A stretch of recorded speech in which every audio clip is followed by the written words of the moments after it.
कारण म्हणजे इसवी सन 1917 मध्ये इंग्रजांच्या काळात सोलापूरच्या भुईकोट किल्ल्यात टोकापर्यंत काही इमारती बुडालेल्या असाव्यात याची शंका तत्कालीन कलेक्टरना आल्याने त्यांनी पाहणी केली।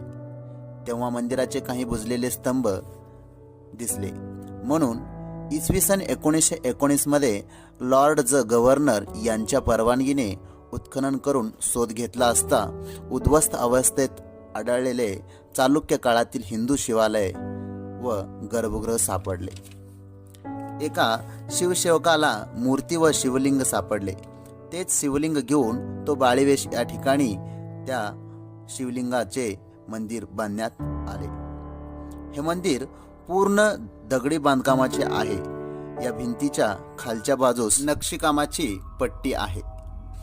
पूर्वमुखी असलेले हे मंदिराचे दगडी स्तंभ अत्यंत कोरीव आहेत। मंदिरा